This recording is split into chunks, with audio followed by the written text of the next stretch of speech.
Co-living is a gold mine if you know what you're doing. But most investors mess it up in three major ways, and today I'm pulling back the curtain on how to avoid them. Plus, if you're an investor or wholesaler sitting on a deal you think you could work for co-living, stay to the end because I got a way for us to work together and turn that lead into cash.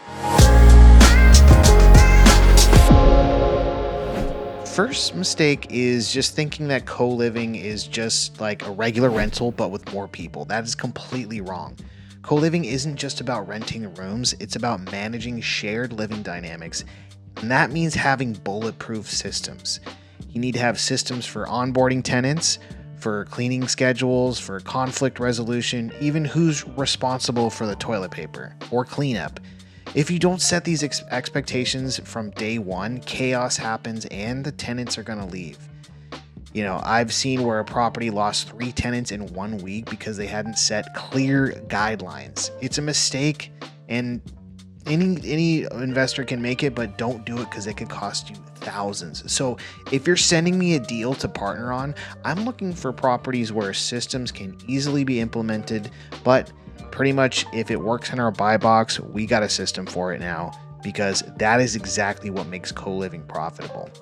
If you use sites like PadSplit, they do a lot of the collecting of the cash, as well as doing the initial filtering of the members or the people that could live there. So that's one way to go. Just remember, you're going to be cutting into your costs. But to me, that's worth it for no headache. Second mistake, throwing random people together, hoping they're going to get along. Listen, co-living is like curating a mini community. Let me give you a quick story. I got a buddy. He's got a house in LA. It's got about 8 bedrooms that he's made. He rented he rented like half of them to nurses, and then it was right next to USC.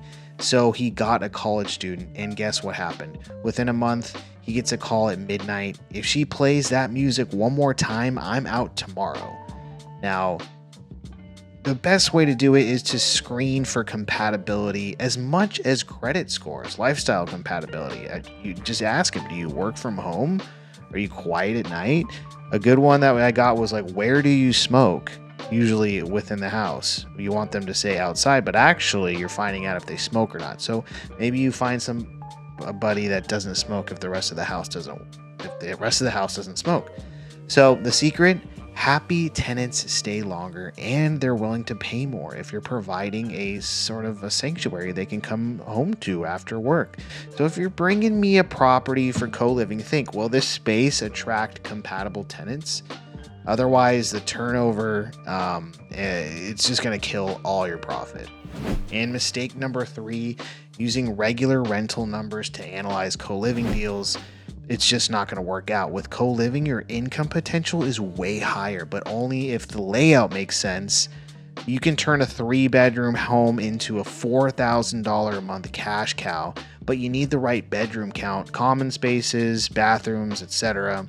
Also, think about utility costs, cleaning fees, vacancy buffers. If you don't factor those in, you're honestly just lying to yourself about cash flow. If you're sending me a deal, send me photos and a floor plan if possible. If not, I got ways to get it, but I can instantly tell if it has the bones for a successful co-living operation. And if it does, we can partner and you can earn part of the upside. I'm all about partnering with people, or if you're a wholesaler, I can break you off whatever you're asking as long as it makes my numbers work. So if you're an investor, wholesaler, or agent sitting on a property that could work for co-living, here's what I'm looking for.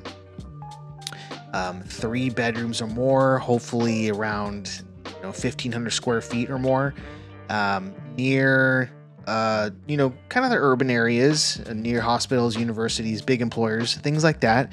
Decent layout for shared living. I love if there's 2.5 bathrooms, if there's basements, if there's anything I can build out to make more rooms.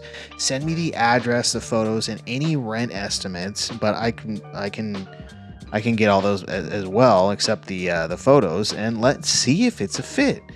Now, I partner on deals, I buy, and I even pay wholesale fees.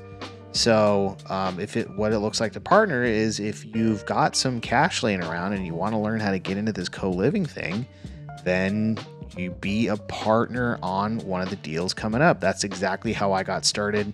I bought into 3 properties worth $2.2 million in Georgia, and then also partnered with another co-living property in Birmingham, Alabama. So if you want to turn that dead lead into cash, check the link in the description to submit a deal or to book a quick call.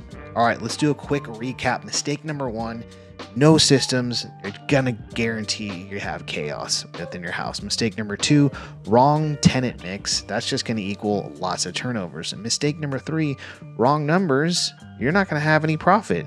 If you want me to do a full breakdown of how I analyze co-living deals step by step, comment breakdown below and I'll make that video next. And don't forget, if you've got a deal, send it over. Let's get that partnership going and turn co-living into cash flow for both of us. See you on the next one.